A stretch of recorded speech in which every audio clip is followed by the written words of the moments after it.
지금까지 25시간에 걸쳐서 저와 여러분이 같이 계시록을 이제 공부하고 있습니다. 한 13년, 14년 전에 제가 이제 계시록 강의를 이제 했는데 시간이 이제 많이 지났어요. 그 이후에 저도 역시 계시록 공부를 다시 하고 있습니다.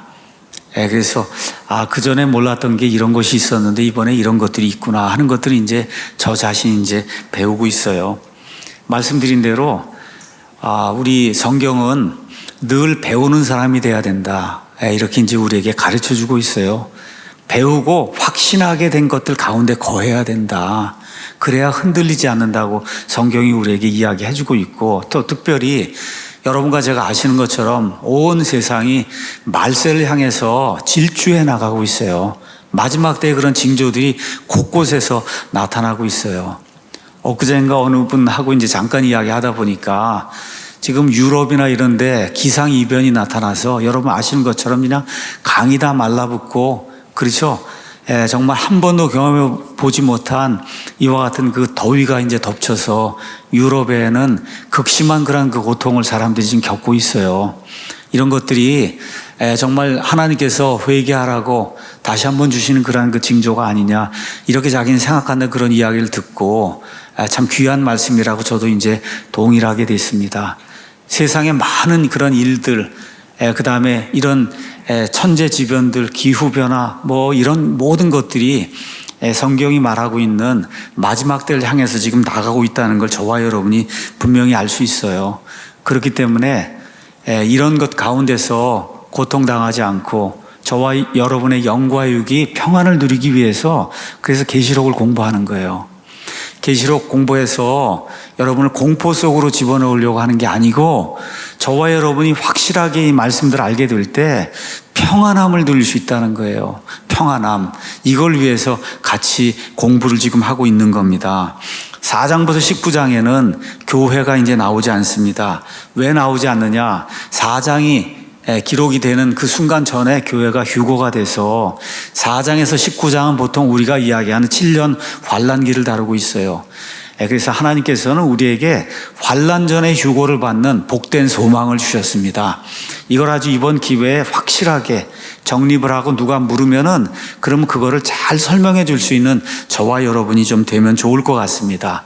이 안에는 7개의 봉인, 7개의 나팔, 그 다음에 7개의 금병, 이와 같은 그 심판이 들어있는데, 말씀드린 대로 이게 순서대로 7개 봉인, 그 다음에 7개 나팔, 그 다음에 7개 금병, 이렇게 순서대로 이런 그 심판이 이루어지는 게 아니다 말씀을 드렸고, 6장에서 19장까지 특별히 후반부 3년 반이 계속해서 반복되는 이런 구조로 계시록이 이렇게 기록이 된 거를 저와 여러분이 잘 유의하고 성경을 읽으면 도움이 될 거다, 이렇게 말씀을 드렸어요. 오늘도 이렇게 반복이 되는 그런 구조가 이제 또 나오고 있는 겁니다. 지난 2주 동안은 8장하고 9장에 나와 있는 7가지 나팔 심판에 대해서 살펴봤습니다. 7개의 나팔 심판은 후반부 3년 반에 이루어질 하나님의 심판을 이제 다루고 있습니다. 8장에는 첫 번째, 두 번째, 세 번째, 네 번째 나팔에 대한 이야기가 나오면서 지구 생태계가 엄청나게 파괴가 되는 이와 같은 하나님의 심판을 이제 이야기하고 있습니다. 나팔 심판의 특징은 3분의 1이 파괴되거나 멸망당하는 거예요. 3분의 1, 3분의 1, 3분의 1 이렇게 쭉 나오는 거를 저와 여러분이 기억하면 좋을 것 같고, 9장에는 5번째 나팔, 그 다음에 6번째 나팔 심판이 이제 생기게 됩니다. 지옥문이 열리고 우리가 상상도 해보지 못한 엄청난 규모의 이와 같은 그 마귀 떼들이 이 땅으로 올라와서 사람들을 죽이고 삼키는 그와 같은 일이 이제 발생을 하면서 살아남아있던 인구에 가서 보니까 3분의 1이 죽임을 당한다. 그 전에 6개 이제 봉인 심판 설명하면서 이미 4분의 1이 죽었거든요. 그렇게 돼서 4분의 1이 이미 죽고 이때 또 4분의 1이 죽어서 전체적으로 환란기에 들어간 사람들의 적어도 과반수가 죽임을 당하는 그런 엄청난 규모의 이와 같은 파멸이 있다는 것을 꼭 기억을 하시면 좋을 것 같아요. 근데 성경은 참 무서운 말씀을 그 안에 이제 기록을 하고 있습니다. 거기 가서 보니까 9장 20절에 이 재앙들에 의해 죽임을 당하지 아니하고 남은 사람들은 여전히 자기 손의 행위들을 회개하지 아니하며 마귀들과 또 금과 은과 놋과 돌과 나무로 만든 우상들 곧 보거나 듣거나 걸을 수 없는 우상들에게 경배하는 것을 그치지 아니하고 자기들이 행한 살인과 마법과 음행도 도둑질도 회개하지 아니한다. 이게 무서운 말씀이에요. 그러니까 사람의 마음이 강팍하게 되면은 그러면은 스스로 계속해서 강팍하게 하고 하나님이 강팍하게 하는 이와 같은 악순환이 이루어져요. 이런 악순환이 이루어지는 거를 여러분이 출애굽기에 가서 파라오를 보시면 알 수가 있어요. 파라오. 계속해서 자기 자신을 강팍하게 만드니까 하나님이 강팍하게 하는 걸 가속화시키거든요. 그러니까 계속 강팍해지는 거예요. 회개하지 않는 그런 일이 발생한다. 이와 같은 악순환에 들어가지 않기 위해서 마음을 부드럽게 하고 하나님의 말씀이 저와 여러분을 채찍질할 때 돌이켜서 회개하는 저와 여러분이 되기를 간절히 원합니다. 자, 이렇게 돼서 7가지 이제 나팔, 이 가운데 이제 6개 나팔 심판이 이제 끝나고 성경 가서 보면 7번째 나팔이 이제 하나가 남아있다. 그 7번째 나팔은 계시록 11장 15절에서 그 천사가 이제 그 나팔 소리를 이제 내게 됩니다. 이제 한 가지 화가 더 남아있는 거예요. 근데 그 사이에 어떤 것들이 이제 들어있습니다. 그래서 오늘은 하나님의 신비를 완성하는 7번째 나팔 소리, 이런 그 제목을 가지고 하나님께서 하나님 자신의 신비를 완성하시기 위해서 이 막간, 영어로 얘기하면 인터루드 이렇게 돼 있고 아니면 괄호, 영어로 parenthesis 이렇게 돼 있는데 이 괄호 기간 어떤 걸 사용하셔서 하나님이 이 일을 이루시는 이런 내용이 10장, 그 다음에 11장, 14절까지 이제 기록이 돼 있거든요. 그래서 오늘은 10장에만 이제 초점을 두고 하나님께서 이런 일을 이루시기 위해서 이 막간에 어떤 것을 행하시는가, 이거를 성경을 통해서 한번 살펴보도록 그렇게 하겠습니다. 저와 여러분이 이제 예수님을 믿고 이 땅에 이제 살다 보면은 인간으로서 거의 모든 사람이 갖게 되는 딜레마를 이제 갖게 됩니다. 그 딜레마는 뭐냐? 왜 하나님께서 이 땅에 악을 허용하실까? 악을 허용하실까? 가서 보니까 예수님을 믿고 또 착하게 살고 이런 사람들은 안 되는 그런 경우가 많고, 이상하게 이거는 도대체 이건 인간이 아니다, 이렇게 되는 이런 사람들이 흥황하고 이런 일들을 우리가 보게 되잖아요. 무슨 대장동 뭐 이런 걸 하고 했는데 주변에 그냥 막 4명이 막 죽어나가고 이러잖아요. 이게 이런 일에 대한 심판이 이루어져야 될 텐데 왜 이런 일들이 계속해서 지속이 될까? 말 그대로 극악무도한 죄가 더욱이 지금 마지막 때가 되니까 인간으로서는 도저히 할 수 없는 그런 죄, 이런 죄가 막 쏟아져 나오잖아요. 그렇죠? 특히 하나님을 대적하는 죄, 그 하나님을 대적하는 죄 중에 가장 큰 죄악이 동성애예요.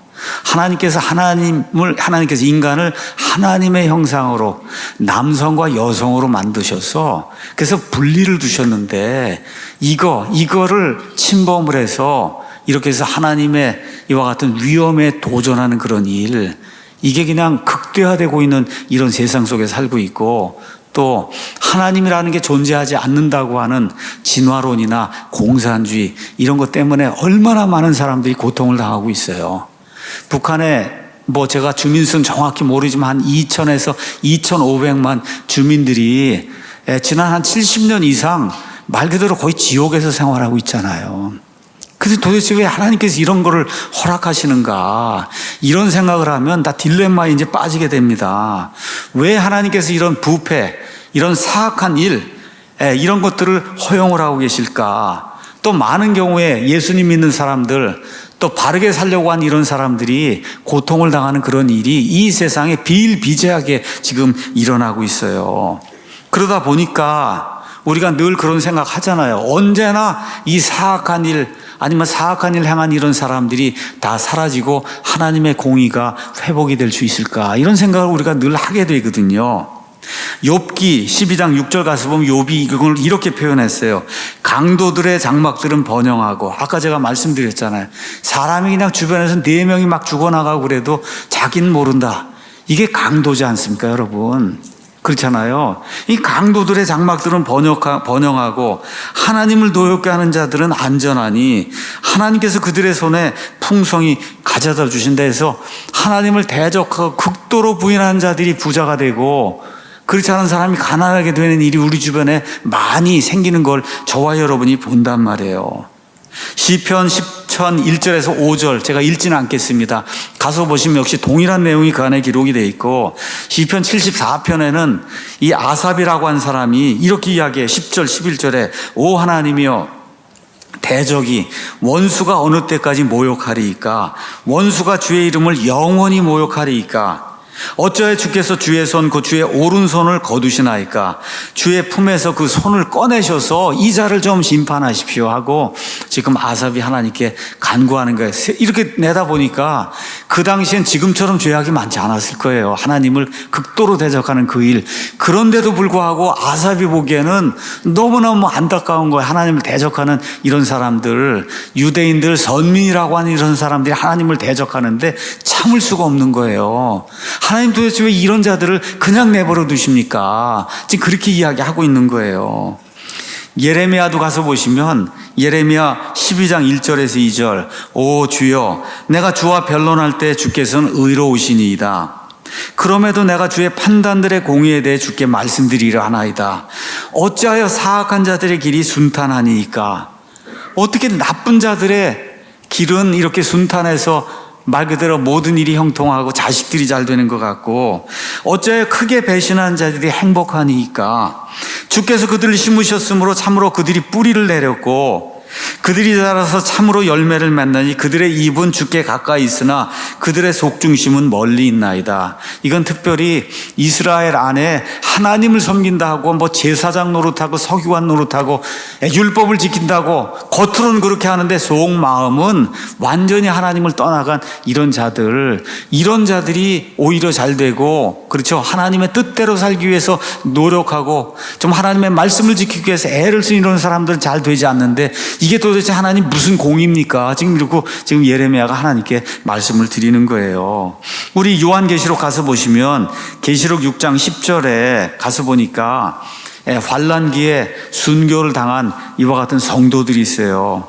그들이 큰 음성으로 외쳐 이르되 오 거룩하시고 진실하신 주여 주께서 땅에 거하는 자들 심판하사 우리 피에 대한 원수를 갚아주지 아니하시기를 얼마나 더 지속하시리이까. 이게 지금 우리 믿는 사람들이 가지고 있는 이와 같은 모든 사람들이 가지고 있는 그런 그 딜레마예요. 그런데 오늘 요한계시록 이제 10장에서 하나님께서 침묵을 깨시고 공의를 세우신 그런 날이 온다고 하는 것을 저와 여러분에게 알려주시는 거예요. 요한계시록 10장 여러분이 가서 한번 17절에 가서 보니까 이런 말씀이 기록이 되어 있어요. 일곱째 천사가 음성을 내는 날들, 즉 그가 나팔을 불기 시작할 때 하나님의 신비가 그분께서 자신의 종 대언자들에게 밝히 드러내신 것 같이 이루어지리라 하더라. 구약시대의 많은 대언자들이 하나님의 말씀들, 특별히 천년 왕국과 관련된 이런 모든 말씀들, 하나님의 의가 이루어지는 말씀들, 첫 번째 아담이 망쳐놓은 이 모든 세상을 하나님이 다시 복원하셔서 원래 하나님이 의도하신 그와 같은 왕국을 이 땅에 세우신다고 많은 대언자들이 그와 같은 말씀들을 이제 하나님을 통해서 이제 말씀해 줬는데 이 하나님의 신비 이게 이루어지는 그런 날이 온다. 언제요?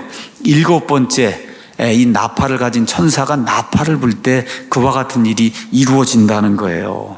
바로 그와 같은 날에 시편 2편 9절에 있는 것처럼 메시아 즉 그리스도가 왕국을 세우고 쇠막대기 다시 말해 철장 권세를 가지고 온 세상을 통치하는 그런 날이 이 땅에 이루어진다는 거예요.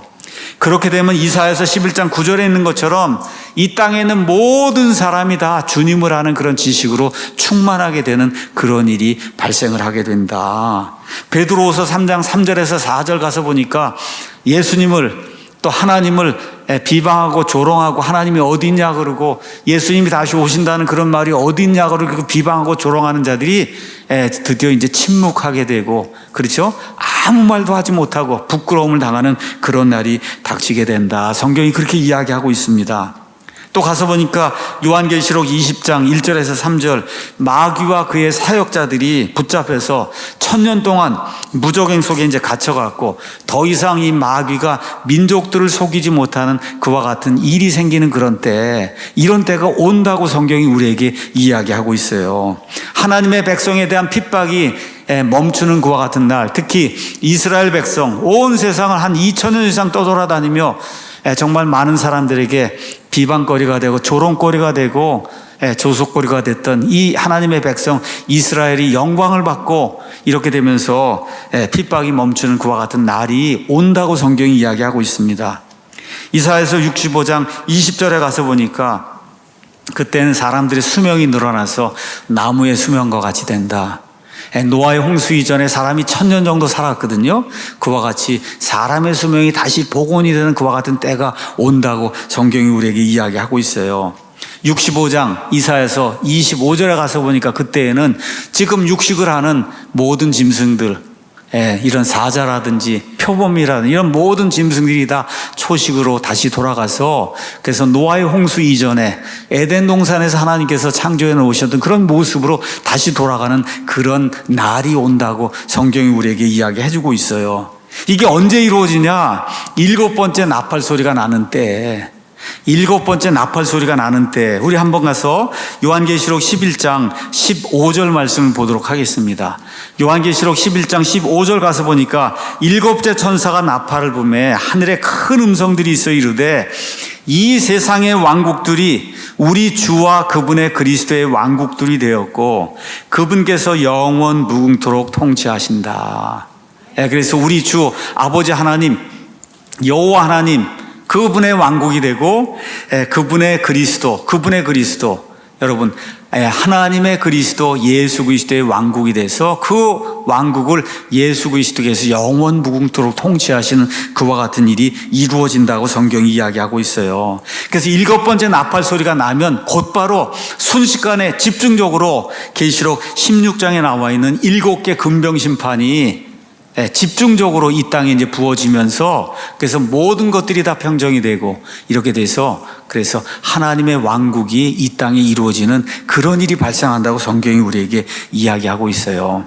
그런데 오늘 우리가 이제 10장 말씀을 읽었잖아요. 10장 가서 보니까 이와 같은 일이 생기기 전에, 그 전에 막간의 어떤 기간이 있다는 거예요. 막간의 기간, 그 기간에 일어난 일이 10장 1절부터 11장 14절에 이제 기록이 되어 있습니다. 막간 아니면 괄호 부분이 있는 거예요. 이 부분은 후반부 3년 반, 7개 나팔 심판이 이루어지는 그 후반부 3년 반을 다른 관점에서 또 보여주는 이와 같은 그런 기간이다. 이렇게 이제 생각을 하면 좋습니다. 우리가 이미 7개 봉인 심판 봤어요. 6장에 가서 보니까 6개 봉인이 다 이렇게 이제 열리잖아요. 그 6개 봉인이 열리면 이제 7번째 봉인으로 되면 이제 끝이 나는 건데, 7번째 봉인이 어디에서 열리냐 하면 8장 1절에 열리거든요. 이래서 6장이 끝난 다음에 그 다음에 8장 1절까지 여기 7장이 남아있단 말이에요. 7장. 이 부분을 우리가 괄호 아니면 막간 이렇게 이제 이야기했어요. 이 7장에는 봉인이 나오지 않아요. 나오지 않음에도 불구하고 그 기간에 이루어지는 그런 일들을 다른 관점에서 다시 한번 보여주는 그런 일이 이제 발생을 하는 거예요. 그래서 이 7장이 막간 아니면 제가 괄호라고 이제 표현했는데, 이 7장과 마찬가지로 10장 1절부터 11장 14절까지도 괄호 아니면 막간이라고 하는 걸 저와 여러분 이해하시면 좋습니다. 자, 그래서 가서 보시면 이제 8장 9장, 그렇죠? 여기에 가서 이제 나팔 소리가 이제 6개가 났단 말이에요. 그러면 7번째 나팔로 가면 되는데, 그 7번째 나팔은 언제 이루어지냐? 11장 15절에 이루어진단 말이에요. 그렇죠? 이렇게 돼서 10장 1절부터 11장 14절까지는 계시록 7장과 마찬가지로 또 중간에 끼어 있는 막간 부분이다. 막간. 그래서 영어로 인터루드. 우리 막간에 뭘 한다 하는 그 이야기가 지금 똑같은 그런 이야기입니다. 자, 그래서 이런 것들 이제 기억하시면서 7봉인과 7나팔이 비슷하게 진행이 돼요. 재미있어요. 6개 쫙 한 다음에 막간 있고 그 다음에 7번째 이렇게 돼 있는 거예요.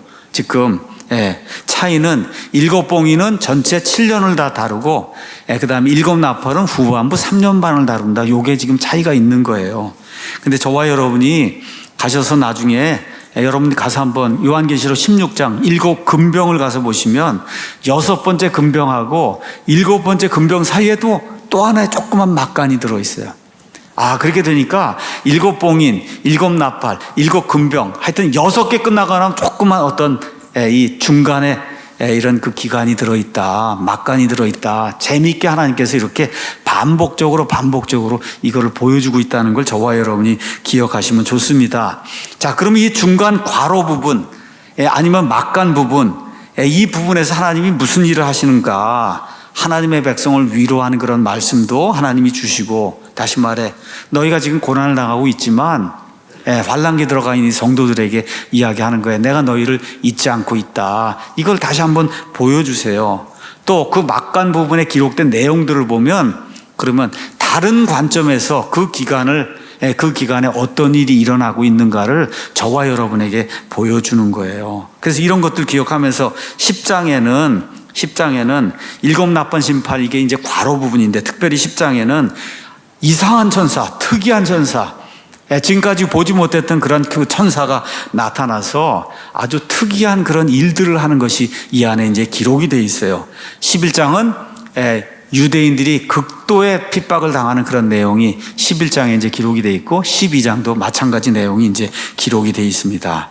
자, 오늘 계시록이 이제 10장을 읽었으니까 1절부터 이제 11절까지 나오는 말씀을 가능하면 제가 한 절 한 절 여러분에게 이제 강해를 하도록 그렇게 하겠습니다. 그래서 그냥 여러분이 엄청나게 특이한 그런 천사가 나타나서 여태까지 한 번도 하지 않은 특이한 일들을 하는 게 이 10장에 기록이 되어 있다. 이것만 여러분이 기억하시고 10장을 쭉 이렇게 이제 읽어보시면 좋을 것 같습니다. 또 내가 보니, 이게 내가 보니 이렇게 나오면은 그 전에 환상 계시들 주어진 거 말고 이제 또 다른 걸 보여준다, 이렇게 여러분이 이해를 하시면 됩니다. 다른 강력한 천사가, 영어로 가서 보면 마이티 추러 가시잖아요, 여러분. 마이티, 기아에서 나오는. 그렇죠? 이게 마이티한 거예요. 힘이 세다, 그 얘기예요. 강력한 천사가 구름으로 옷 입고 하늘로부터 내려오는데, 그의 머리에는 무지개가 있고 그의 얼굴은 해 같으며 그의 발은 불기둥 같더라. 이렇게 이제 되어 있습니다. 한번 여러분 이런 그림을 이제 보실 때 저게 진짜다 이렇게 보지 마시고, 그냥 여러분의 이해를 돕기 위해서 어떤 분이 이렇게 표현을 한 거예요. 우리 이렇게 읽으면 이게 잘 들어오지 않는데, 비슷한 그림을 이렇게 하나 보면, 저 머리에 무지개가 있고, 그렇죠? 그 다음에 얼굴이 해같이 강력하게 이제 빛이 나고, 지금은 뭐 불기둥이라고 이제 발이 이렇게 돼 있지는 않지만, 하여튼 여기에 불처럼 훨훨 타오르는 뭔가가 있는 그런 모습에 특이한 이런 천사가 이제 나타나는 거예요. 이걸 여러분이 이제 보시면 되겠습니다. 그러니까 머리에 무지개가 있고 얼굴은 해처럼 빛나고, 그 다음에 발은 불기둥 같은 이런 그런 특이한 모습의 이제 천사가 나타나는데, 보니까 다른 강력한 천사라고 이제 표현이 돼 있어요. 다른.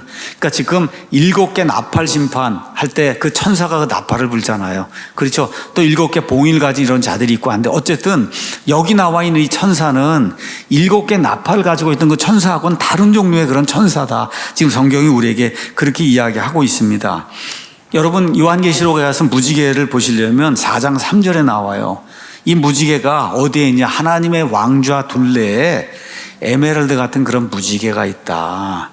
무지개는 여러분 아시는 것처럼 성경에서 노아의 홍수 이후에 하나님이 이제 심판, 더 이상 물로 하지 않겠다고 하면서 하나님의 긍휼을 보여주는 그러한 그 상징으로 무지개가 이제 나옵니다. 그래서 이제 성경에 가서 이제 무지개 이제 보시면은 여러 가지 그 문맥적으로 볼 때 하나님의 언약 백성, 하나님과 언약을 맺은 그 백성에게 하나님께서 심판을 베푸시면서도 하나님의 긍휼을 베푸는 이런 모습, 이런 것들을 표현할 때 무지개, 이렇게 이제 이 무지개가 이제 함께 나와요. 그런데 천사의 머리에 무지개가 있다 하는 얘기는 말 그대로 천사가 왕관을 썼는데 무지개가 왕관이라는 거예요. 하나님의 긍휼에 이와 같은 왕관을 쓰신 분, 특별히 자기의 언약 백성, 예수님의 언약 백성은 이스라엘이거든요. 이스라엘 그 언약 백성에게 이 심판 가운데서도 긍휼을 베푸신다고 하는 이런 걸 지금 보여주는 이런 의미의 그 무지개를 머리에 이제 하고 있는 이와 같은 이제 천사가 나타나게 돼요. 그의 얼굴이 해와 같다. 제가 읽지는 않겠습니다. 요한계시록 1장 16절에 가서 보시면 거의 동일한 그런 내용이 그 안에 이제 기록이 되어 있고, 그의 발은 불기둥 같다. 악한 것을 태우는 그와 같은 불기둥 같다. 계시록 1장 15절 가서 보시면 그러면 거기 나와 있는 그분의 모습과 거의 유사하다고 하는 걸 누구나 이제 볼 수가 있어요. 자, 가서 보니까 이런 것들, 여러분, 저렇게 엄청난 규모의 무지개, 그렇죠? 그 다음에 이와 같은 그 불기둥, 해처럼 빛나는 그런 얼굴. 근데 뭐 2절에 이제 가서 보시면 이렇게 돼 있잖아요. 그가 펼쳐져 있는 작은 책을 자기 손에 들고 자기 오른발은 바다 위에 자기 왼발은 땅 위에 뒀다. 한번 그림을 다시 한번 보시면은 여러분, 얼마나 큰 규모의 지금 천사인가 아시죠? 바다, 한 발이 지금 바다에 가 있고 한 발은 지금 땅에 가 있다고, 이거를 상징적으로 지금 보여줬지만 요한이 이걸 봤을 때 이 규모가 얼마나 큰 천사인가 하는 걸 여러분이 알 수가 있잖아요. 성경에 나와 있는 천사는 나중에 여러분 요한계시록 19장 이런 데 가서 보시면 알지만 남자하고 똑같은 그런 모습으로 나타나요. 남자하고 똑같이 한 170cm, 180cm 되는 이런 남자의 모습으로 성경의 천사는 나오는데, 이 천사는 한 발, 오른발을 바다에 두고 왼발을 지금 땅에 두고 서 있다고 하니 얼마나 큰 천사인가 하는 거 여러분 좀 이해가 되시죠? 강력한 이런 그 힘을 가지고 있는 이런 천사라고 하는 거를 이미 이런 상징을 통해서 저와 여러분이 지금 보여주고 있는 거예요. 한번 생각해 보세요. 바다하고 땅이 있는데 거기에다가 지금 한 발을 두고 있다 그러면 도대체 이 보폭이 얼마나 클까? 여러분 이해가 되시죠? 이런 규모의 지금 천사가 지금 나타나 있는 거다. 이거를 잘 기억을 하시면서 이 천사가 정말 특이한 천사구나, 누구라도 이제 알 수가 있습니다. 자, 그럼 이 천사가 누구냐? 여러 가지 이제 가능성이 있어요. 여러 가지 가능성이 있는데 많은 주석가들이 이 천사는 예수님일 가능성이 크다. 예수님. 그럼 예수님이 천사입니까? 이걸 좀 제가 좀 설명을 좀 하도록 그렇게 하겠습니다. 성경에 이제 가서 보시면 하나님이 자기 백성에게 나타나실 때는 항상 가서 보시면 여러분 시내산에서도 그렇고 구름과 함께 이제 나타나요. 근데 지금 이 천사가 지금 구름으로 이렇게 가서 보니까 옷을 입고 그리고 이제 나타나고 있거든요. 요한계시록 1장 7절에도 거기 예수 그리스도를 표현하는 그런 표현, 그런데 가서 보니 구름이 나오고, 사도행전 1장 9절에도 예수님이 승천하실 때 구름을 타고 올라가시고 오실 때도 그렇게 오신다, 이런 내용이 나오잖아요. 계시록 1장 13절에서 15절 제가 다 읽지 않는데 여러분이 가서 보시면 사람의 아들 같으신 분, 그게 누구예요? 예수님이시잖아요. 그렇죠? 그분에 대한 그 표현들과 함께 쭉 이 강력한 천사를 가서 비교해 보시면 같을 가능성이 굉장히 크구나 하는 걸 여러분과 제가 볼 수가 있는데, 이 분이 바로 예수 그리스도시다 하는 거를 확정적으로 이야기해 주는 이와 같은 말씀이 11장에 나옵니다. 자, 10장에 특이한 천사가 이제 나오잖아요. 11장 가서 보도록 하겠어요. 1절 가서 보니까 또 내가 막대기 같은 갈대를 받았는데 그때 그 천사가 10장에 나온 그 천사, 그 특이한 천사, 그 천사가 서서 이르기를 일어나 하나님의 성전과 제단과 그 안에서 경배한 자들을 측량하되, 이렇게 이제 나온 다음에 3절 가서 보니까 내가 나의 두 증인에게 권능을 주리니, 지금 그 천사가 얘기하는 거예요. 내 두 증인을 내가 보내서 그들이 3년 반 동안 온 세상에 증언하게 그렇게 만들겠다. 여러분, 내 증인이라고 지금 이야기하는 이걸 보면 이건 하나님이시구나 하는 걸 금방 알 수 있잖아요. 이렇게 돼서 앞뒤 문맥과 그 다음에 여기 지금 나와 있는 그 특이한 모습과 보통 천사가 아니구나 하는 걸 저와 여러분이 알 수 있거든요. 그런데 특별히 이스라엘 백성의 후반부 그 3년 반, 또 두 증인이 사역하는 그 후반부 그 3년 반, 그 두 증인을 보내면서 내 두 증인이다, 이렇게 얘기할 수 있는 하나님 외에는 없단 말이에요. 그래서 이런 것들을 볼 때 여기 나와 있는 이 강력한 천사가 예수님일 가능성이 크다고 하는 사실을 저와 여러분이 이해하면 좋습니다. 더구나 이 천사는 작은 책을 가지고 있어요. 요한계시록에서 책이 나오면 가서 한번 보시면 여러분이 이 책 안에 뭐가 들었냐 우리가 알 수가 없어요. 다만 요한계시록 전체적인 그런 내용을 봤을 때 앞으로 이루어질 이와 같은 예언의 말들, 그렇죠. 환란기 뒷부분에 이루어진 그런 것들을 아마 담고 있는 그런 책이 아니겠느냐. 우리가 일단 미루어 짐작을 해볼 수가 있는데, 요한계시록엔 책이 또 나오잖아요. 요한계시록 5장 1절 2절 가서 보면 7봉인으로 봉인한 책, 그렇죠. 소유권을 담고 있는 그런 책. 근데 그 책을 누가 열 수 있어요? 예수님만이 여실 수 있잖아요. 근데 지금 작은 책이 펼쳐져 있는데 이 책을 지금 들고 있는 거예요. 이 책을. 그래서 이런 모든 것들을 이거 볼 때 이게 예수님일 그런 가능성이 크다 하는 사실을 저와 여러분이 인지할 수가 있습니다. 자, 그럼 왜 이걸 천사라고 기록했냐? 천사에 대한 생각을 다시 한번 정리하도록 하겠습니다. 천사는 그리스말 앙겔로스, 이걸 이제 번역을 한 건데, 원래 뜻은 뭐냐? 소식을 가져오는 자예요. 소식을 가져오는 자. 그래서 영어로는 메신저로 번역이 된 경우도 많이 있어요. 사자, 메시지를 가져오는 그와 같은 어떤 존재를, 그걸 앙겔로스라고 표현했는데, 그런데 그러한 그 메시지를 갖고 오는 그 역할하는 존재가 성경 가서 보면 대개가 다 천사예요. 하늘에 있는 우리와 다른 그런 그 부류의 하나님이 창조해 놓은 그런 영적인 존재들이 있거든요.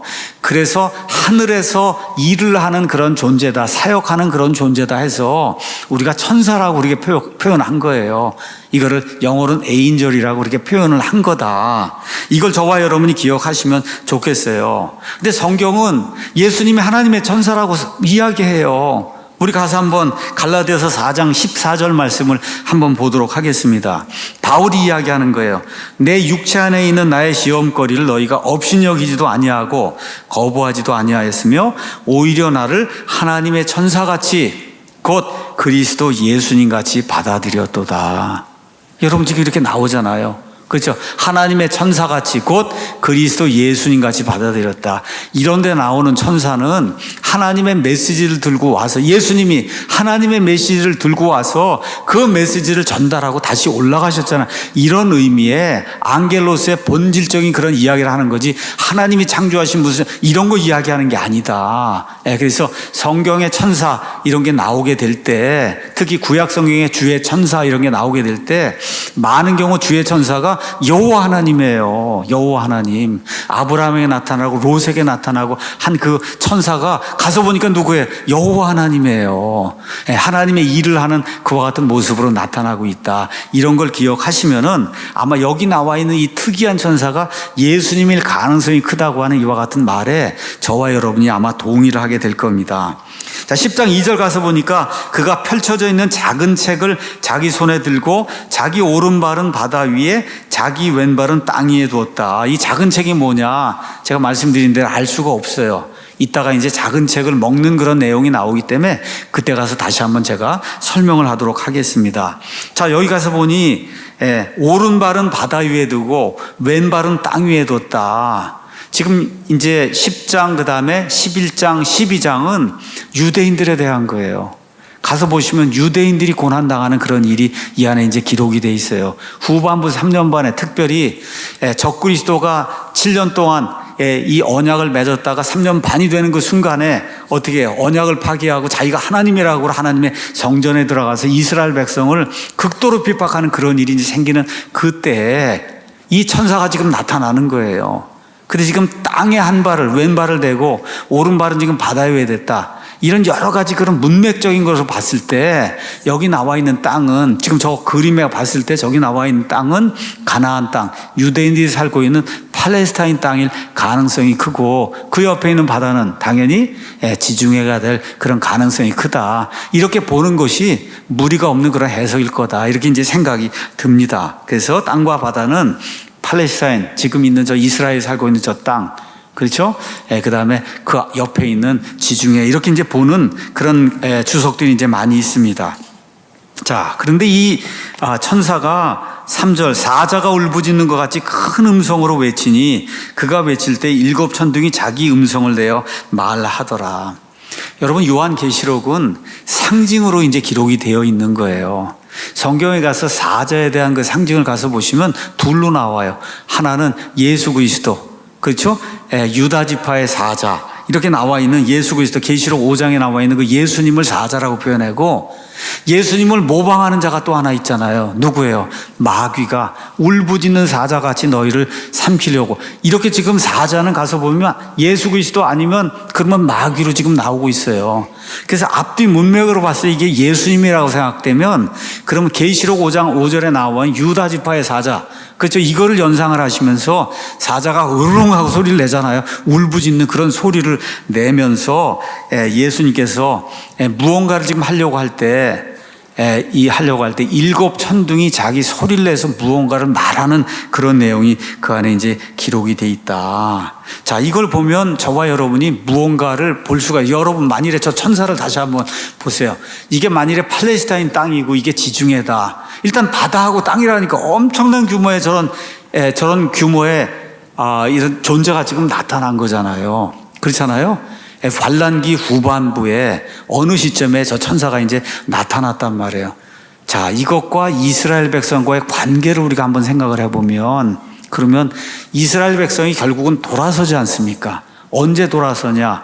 7년 환란기 딱 3년 반이 될 때 이 적그리스도가 본색을 드러내서 내가 하나님이라고 이렇게 주장을 하니까 아이고 이거 잘못됐구나 이렇게 생각을 하고, 그렇죠? 그리고 누굴 찾겠어요? 이제는 하나님 외엔 찾을 존재가 없잖아요. 그렇죠? 그 존재가 자기들 구원해 줄 줄 알았는데 그 존재가 적그리스도로 드러나니까, 그러니까 하나님 외에는 우리를 구출할 자가 없다고 하는 이와 같은 그 딜레마에 이제 빠지게 되거든요. 이렇게 될 때 일이 그게 스가랴서 12장, 13장, 14장에 기록이 돼 있어요. 이런 일이 이사야서 66장에 기록이 돼 있고, 그렇게 될 때 아마 예수님이 재림하는 것이 아니라 예수님이 내가 너희를 지키는 자라고 하는 것을 이스라엘 백성에게 어떤 식으로든 보여줘서, 그래서 저 예수님을 구원자로 맞아들이는 그와 같은 일이 후반부 3년 반 어느 시점에 이루어지지 않겠는가. 그 일이 이와 같은 그 천사가 나타나면서 이루어진다고 하는 이와 같은 해석을 하는 것이 정상적인 그런 해석이다. 자, 다시 말씀드리건 예수님이 이 땅에 오셔서 천년왕국을 다스리는 그 재림이 아니라 이스라엘 백성이 예수님이 누군가를 정확하게 알아야 그분은 메시아로 영접을 할 거 아니에요. 지금까지 적그리스도가 그 메시아인 줄 알고 열심히 섬겼는데 그게 아니라고 하는 게 지금 드러난 이런 시점에서 후반부 3년 반 중간에 그 일이 일어나잖아요. 그 일이 일어남과 동시에 하나님께서 긍휼을 베푸셔서 내가 너희를 지키는 그러한 자, 내 아들이 바로 시편 2편에 나와 있는 그 메시아 그리스도, 다니엘서 9장에 나와 있는 그 메시아 그리스도라고 하는 그런 사실을 이와 같은 어떤 상징을 통해서 보여주시는 것이 아닌가, 우리가 이제 그렇게 생각을 해볼 수가 있어요. 스가랴서 12장, 13장, 14장이 그 내용인데 다 읽지는 않고 한 부분만 여러분에게 말씀드리겠습니다. 내가 다윗의 집과 예루살렘 거주민들 위해 은혜의 영과 간구하는 영을 부어주리니. 지금까지 하나님을 배척하고 메시아를 배척했는데 마지막 때 하나님께서 은혜의 영과 간구하는 영을 이스라엘 백성에게 부어준단 말이에요. 그러면 그들이 곧 자기들이 찌른 나를 바라본다는 거예요. 바라보려면 무언가가 나타나야 바라볼 거 아닙니까? 그렇죠? 그래서 이와 같은 일이 한 번이라도 후반부 그 3년 반에 일어나야, 그래야 이스라엘 백성이 자기들이 찌른 나를 바라보고, 사람이 자기 외아들로 인해, 자기 외아들인데 외아들이 죽으면 얼마나 슬프겠어요. 그 외아들로 인해 애곡하며 사람이 자기의 처음 난 자로 인해 쓰라리게 슬퍼하듯 그로 인해 쓰라리게 슬퍼하면서 하나님의 영께서 그들을 감화감동시킬 때 이스라엘 온 백성이 회개하고 그리고 하나님께로 돌아가는 그런 일이 스가랴서 12장, 13장, 14장에 기록이 되면서 14장에 예수님께서 올리브산에 재림하시는 그런 내용이 이 안에 기록이 되어 있으니까 여러분이 한번 이거 하고 비교해 보시려고 나중에 이제 시간 내셔갖고 스가랴서 12장, 13장, 14장을 읽으면 그러면 이게 이해가 될 거예요. 한번 가서 읽어보시기 바랍니다. 이렇게 돼서 드디어 이스라엘이 하나님 안에서 하나님을 믿는 이런 민족으로 태어나는 일이 발생한단 말이에요. 그 내용이 이사야서 66장, 새하늘과 새 땅을 만들기 바로 전에 이사야서 66장 이렇게 기록이 되어 있어요. 그녀는 이스라엘입니다. 그녀가 진통을 겪기 전에 해산하고 자기의 고통이 닥치기 전에 사내 아이를 낳았으니 누가 그러한 일들을 들었느냐? 누가 그러한 일들을 보았느냐? 땅이 열매를 내기 위해 하루에 만들어지겠느냐? 혹은 한 민족이 순식간에 태어나겠느냐? 그런데 시온은, 이스라엘은 진통하는 즉시 자기 아이들을 낳았다는 거예요. 이렇게 되면서 이 적그리스도의 이와 같은 탄압이 시작이 되면서 그러고는 곧바로 깨닫고는 그런 하나님을 믿는 그런 민족으로 다시 탄생하는 그런 일이 생긴다. 이게 언제 생겨요? 후반부 3년 반. 아마 적그리스도가 자기 자신의 본색을 드러내고 하나님의 성전에 들어간 그 일 이후에 아이쿠 이게 잘못이 됐구나 하고 생각을 하고, 그때 하나님께서 은혜의 영과 간구하는 영을 그들에게 부어줄 때, 그때 이스라엘 백성이 하나님을 믿는 그런 민족으로 다시 태어나는 그런 일, 이게 끝나고 나서 천년왕국과 새하늘과 새 땅이 이루어진 그런 일이 성경에 기록이 돼 있어요. 10장 4절 가서 보니까 일곱 천둥이 자기 음성을 내어 말할 때 내가 기록하려 하다가 들으니 하늘로부터 한 음성이 나서 내게 이르기를 일곱 천둥이 말한 그것들을 봉인하고 그것들을 기록하지 말라 하더라. 이렇게 이제 돼 있는데 자꾸 와서 저한테 그게 무슨 말일까? 이렇게 물으면 제가 알겠어요? 모르겠어요? 모르잖아요. 그러니까 여러분이 이런 걸 가르쳐 준다고 하면은 그게 이단이 되는 거예요. 신천지가 되는 거고, 이걸 내가 아니까 이걸 내가 가르쳐 주겠다. 하나님이 봉인해 놓은 걸 어떻게 저와 여러분이 알 수가 있어요? 이런 거에는 호기심을 가질 필요가 전혀 없는 거예요. 하나님이 봉인하지 말라고 해서 알려지지 않았는데 그걸 왜 굳이 알려고 그래요? 이래서 문제가 생기는 거다. 어떻게 모르는 겁니다, 여러분. 저도 모르고 이 세상에 아무도 모르게 하나님이 봉인해 왔기 때문에 모르는 거예요. 그래서 이거 와서 물을 필요가 없는 거예요. 모르는 거기 때문에. 10장 5절에 내가 본 천사 즉 바다와 땅에 서 있던 그 천사가 하늘 향해 손을 들고 영원 무궁토록 살아계시는 곳 하늘과 그 안에 있는 것들과 땅과 그 안에 있는 것들과 바다와 그 안에 있는 것들을 창조하신 분을 두고 맹세하기를 더 이상 시간이 있지 아니할 것이다. 지금 그렇게 이야기하고 있습니다. 그렇죠? 예. 그래서 여기 가서 보니 이 천사가 엄청나게 큰 규모의 이런 천사인데 손을 들고 지금 맹세를 하는 거예요. 이거 보면 아무래도 오른손을 들었다 이렇게 보기가, 우리가 선서하거나 할 때 오른손을 들잖아요. 이런 걸 상징으로 지금 보여주고 있는 거예요. 상징으로.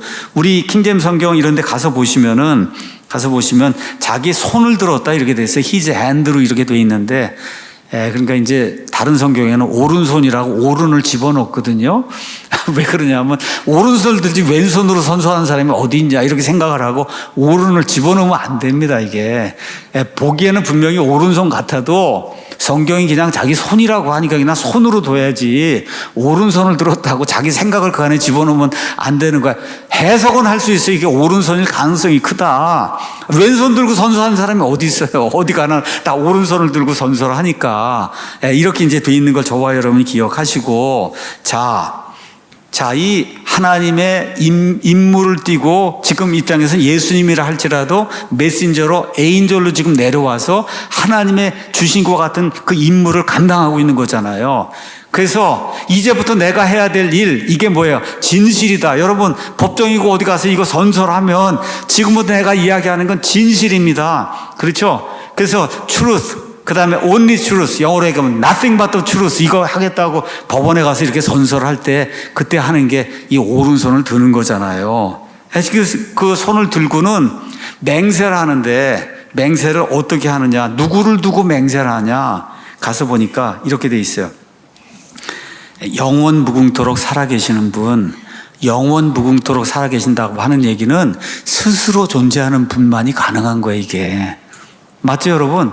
그거를 좀 이 한자로 표현하면 자존하시는 분, 자존자. 저와 여러분은 자존할 수가 없어요. 스스로 존재할 수가 없어요. 그렇죠? 존재할 수가 없어요. 아담과 이브 이후에 존재하는 모든 사람은 그 전에 누군가가 만들어서, 그래서 엄마 아빠를 통해서 이 안에 존재하는 거예요. 근데 하나님은 영원 무궁토록 존재한다. 자존하시는 분. 자, 그 다음에 성경이 온 우주를 이야기할 때는 여기 나와 있는 거예요. 하늘, 저 위에 있는 하늘, 그 다음에 땅, 그 다음에 뭐가 있어요? 땅 안에 속가도 다 들어있는 겁니다. 또 뭐가 있어요? 마지막 바다. 이 세 가지가 온 우주 공간을 다 표현하는 말이에요. 여러분 에베소서 이런 데 가서 다 보시면 항상 하늘, 그 다음에 땅, 그 다음에 바다, 이 안에 있는 모든 것들을 어떻게 해요? 무에서 유로 창조하시는 분을 두고 지금 맹세를 하고 있는 거예요. 내가 지금부터 이야기하는 건 진실이다. 진실이다. 누구를 두고 얘기하냐? 모든 것을 무에서 유로 말씀으로 창조하신 그분을 두고 내가 지금 이야기한다 하면서 자기가 이야기하는 것이 진실이라고 하는 그런 사실을 지금 이야기하고 있는 거예요. 여기 더 이상 시간이 있지 않다. 여기 우리가 이제 어쩔 수 없이 여기 가서 보면 hour라고 하는 그런 이야기가 이제 time이라고 하는 이야기가 나오는데 There should be time no longer 이렇게 돼 있어서 어쩔 수가 없어서 얘를 시간이 있지 아니한다 이렇게 이제 돼 있는데 원래 이 타임은 한때, 두때, 반때 이런 데 나누고 그 때도 다 타임이에요. times 이렇게 나오는 그 타임 원래는 때로 번역해야 더 정확한데 때가 없다 그러면 더 이상하잖아요, 여러분. 이게 그러니까 어쩔 수 없이 지금 이렇게 이제 번역이 돼 있는 거예요. 자, 이 이야기는 잘못 이해하시면 안 됩니다. 이거 끝나고 나서 그 다음에는 시간이 없다. 시간이 존재하죠. 얼마나 더 존재해요. 이거 끝나고 나서 1000년 동안이나 더 시간이 존재하잖아요. 그 이후로 때가 없어지는 거야. 시간이 없어지는 거야. 영원히 닥치는 거니까. 그래서 지금 여기 나와 있는 이 때는 말 그대로 한때, 반때, 두때와 같은 그런 때, 하나님이 지정해 놓으신 그때, 그렇죠? 예, 하나님의 일들이 이루어진 그때에 지체하는 그런 일이 없다는 그런 뜻이에요. 그러니까 이제 하나님께서 마지막 이제 7번째 나팔을 이제 불면은 끝나는 거잖아요. 왕국이 이루어지니까. 그렇죠? 이 일을 더 이상 지체할 일이 없다. 그렇죠? 이와 같은 의미의 시간이 없다라는 그런 걸로 저와 여러분이 이해를 해야 되는 거예요. 이거는 뭐 그리스 말이 그렇게 기록이 돼 있고 우리 영어 킹제임스 성경 그대로 번역한 거예요. 우리 지금 흠정역 성경도 그대로 번역한 거예요. 이거를 다른 성경은 뭐 지체할 때가 없다, 지체하지 아니하리라, 딜레이가 없다, 뭐 이런 식으로 말 그대로 그건 의역을 해놓은 거거든. 본인의 생각을 의역을 해놓은 거예요. 의역이 아니라 있는 그대로 두고 이거를 설명을 해주는 것이 하나님의 뜻입니다. 예. 여러분 이게 하나님의 말씀이에요. 이게 그대로 이렇게 돼 있어요. 히라버도 그렇게 돼 있고 영어도 이렇게 킹잼 성경처럼 돼 있어요. 이게 하나님의 말씀이에요. 우리 킹잼 성경도 그대로 둔 거예요. 그리고 이걸 가지고 해석하는 건 저와 여러분의 자유인데 해석을 잘못해서 이제 이게 되면은 이때부터는 시간이 없구나 그러면 안 된다는 거예요.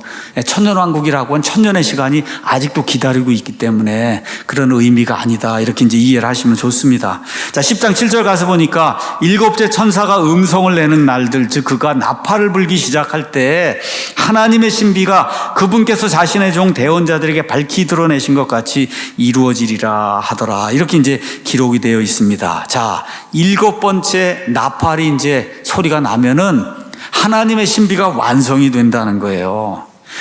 신약 성경에 가서 보시면 이것도 영어로는 미스터리로 이제 표현이 돼 있어요. 이걸 시크릿으로 번역하면 안 돼요. 우리 개역 성경처럼 다 비밀 이렇게 번역하면 시크릿하고 미스터리는 완전히 다른 이야기거든요.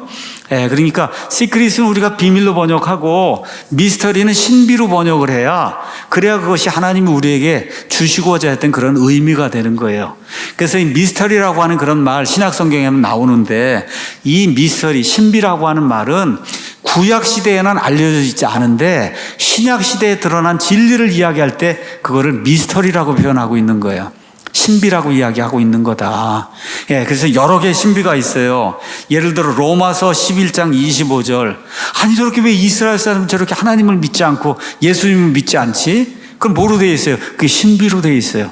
이스라엘 백성이 나중에 회개할 때까지 눈이 머는 일이 발생한다. 이게 신비로 되어 있어요. 미스터리. 그렇죠? 고린도전서 15장 50절 눈 깜짝할 사이에 예수님 안에서 살아있는 우리가 몸이 변화돼서 올라가는 그것도 뭐예요? 휴거의 신비로 되어 있는 거예요. 구약시대 사람들은 모르는 거예요. 신약시대에만 그게 계시되어 있는 그러한 진리인 겁니다. 데살로니가 후서 2장 7절에는 불법의 신비, 맨 마지막에 가면은 적그리스도라고 하는 불법의 신비.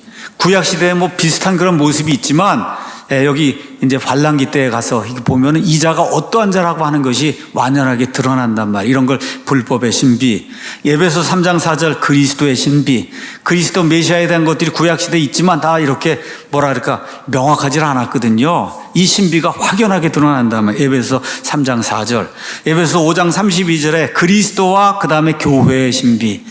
여러분, 아담과 이브가 결혼한 게 그게 나중에 가서 보니까 그게 그리스도와 교회에 결혼하고 똑같다는 거예요, 여러분. 이게 신약시대에 드러난단 말이에요, 신약시대에. 이게 그래서 그리스도와 교회의 신비라고 이야기하고 있는 거예요. 자, 그럼 여기 지금 하나님의 신비에 대해서 이야기하면서 그분께서 자신의 종 대언자들에게 밝히 드러내신 것 같이 이루어진다. 구약시대에 많은 대언자들이 대언한 게 뭐예요? 하나님의 천년왕국이 이루어져서 하나님의 공의가 이 땅에 이루어지고 첫 번째 아담이 망쳐놓은 모든 것이 다시 회복이 돼서 천년 동안 이 땅에 하나님의 공의가 이루어진다. 이거를 줄기차게 대언자들이 예언했잖아요. 그렇죠? 그 모든 것이 이제 완전하게 이루어지는 때 이것이 온다고 하는 거, 이걸 지금 하나님의 신비라고 이야기하고 있는 거예요. 인간 역사에 대한 하나님의 모든 계획을 성취하는 일, 이 일이 7번째 천사가 나팔소리를 내면 그 일이 이루어진다는 거예요. 지금 제가 말씀드렸잖아요. 처음에 인간의 딜레마. 아니 도대체 왜 사탄이 이렇게 종횡무진 다니면서 사람들을 괴롭히도록 하나님이 그대로 허락하십니까? 그렇죠? 왜 이렇게 하나님을 믿는 사람 핍박을 당하고 하나님 믿지 않는 데는 잘 됩니까? 이렇게 인간의 딜레마가 있었잖아요. 이런 딜레마가 완전히 해결이 되는 때 이게 하나님의 신비가 완성이 되면서 이런 모든 문제가 일시에 싹 해결이 되는 그 일이 7번째 천사가 나팔을 부는 바로 그때에 이루어진다는 거예요. 이걸 하나님의 신비라고 지금 표현하고 있어요. 가서 보니까 11장 15절에 구체적으로 7째 천사가 나팔을 불 때 불매 하늘에 큰 음성들이 있어 이르되 이 세상의 왕국들이 우리 주와 그분의 그리스도의 왕국들이 되었고 그분께서 영원 무궁토록 통치하신다. 하나님의 신비가 이제 이루어지니까 천년왕국이 이제 시작이 되면서 영원 무궁토록 하나님의 뜻이 이루어지는 그와 같은 왕국이 이루어진단 말이죠. 이게 하나님의 신비가 완성이 되는 거예요. 그래서 왕국이 이루어진다는 겁니다. 왕국. 어떤 왕국이냐?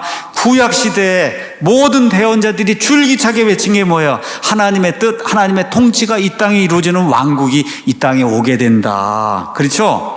그래서 7번째 나팔 소리가 나면 7년 환란기가 끝이 나면서 여기 있는 왕국, 그 왕국은 뭐예요? 진짜 물리적인 그런 왕국이에요. 이 땅에 존재하는 그런 그 왕국, 왕이 다스리는 그와 같은 왕국들, 이것이 예수 그리스도의 왕국들로 바뀌는 그런 일이 발생한다는 거예요.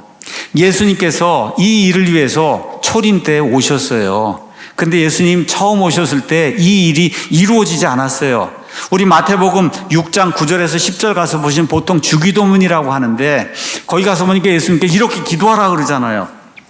그러므로 너희는 이런 식으로 기도하라. 하늘에 계신 우리 아버지여, 아버지의 이름이 거룩히 여겨지게 하시고 아버지의 왕국이 오게 하시며 아버지의 뜻이 하늘에서와 같이 땅에서도 이루어지게 하옵소서. 이 일을 위해서 예수님이 오셨어요. 그래서 예수님 내신 첫 번째 목소리가 뭐예요?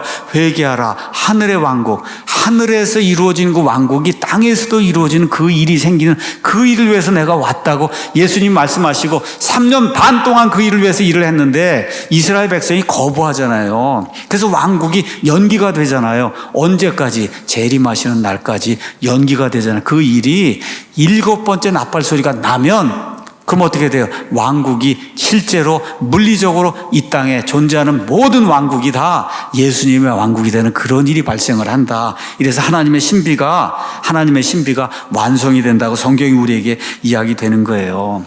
여러분, 제가 누가복음 4장 6절 말씀을 읽어보겠습니다. 마귀가 이야기하는 거예요. 마귀가 예수님께 이르되 이 모든 권능과 그 왕국들의 영광을 내가 네게 주겠다. 나한테 절하면은 그것이 내게 넘겨졌으므로 누구든지 내가 원하는 자에게 그것을 주겠다. 마귀가 지금 그러고 있잖아요. 무슨 얘기예요? 첫 아담에게 이와 같은 영광을 다 하고 통치하도록 만들어졌는데 첫 아담이 타락하고 이렇게 돼서 이 모든 게 마귀에게로 넘겨졌단 말이에요. 그렇죠? 근데 그 모든 것이 7번째 나팔 소리가 딱 나는 그 순간에 이 세상의 모든 왕국들과 그것의 모든 영광이 예수님의 것으로 바뀌면서 이렇게 돼서 예수님께서 초림 때에 오셔서 하시려고 한 그 일이 이 땅에서 이루어지게 된다. 성경이 그렇게 이야기하고 있는 거예요. 이 내용, 세상의 왕국이 반하는 이런 모든 내용이 다니엘서 2장에 느부갓네살의 형상을 통해서 이미 예수님 오시기 500년, 600년 전에 다 하나님께서 계시해 주셨어요. 그래서 이방인들의 때가 느부갓네살의 바빌론 왕국, 그 이후에 페르시아, 고레스의 페르시아 왕국, 그 이후에 그리스 왕국, 그 다음에 로마 제국이 이루어지면서 이게 둘로 이렇게 쭉 갈라져서 맨 끝에 다시 한번 로마 제국이 적그리스도에서 부흥이 되고, 이런 일들이 일어날 때 사람의 손으로 뜨지 않은 이런 돌이 나타나서 이 모든 세상의 왕국들을 제압하고, 그리고 하늘의 하나님이 세우시는 왕국을 세우는 그런 일이 발생해요. 이게 다니엘서 2장이 이야기하는 거예요. 이 일이 7번째 나팔 소리가 날 때 하나님의 신비가 완성이 되면서 이 일이 발생을 한다. 이 일을 지금 요한계시록 10장이 우리에게 이야기해주고 있는 거예요.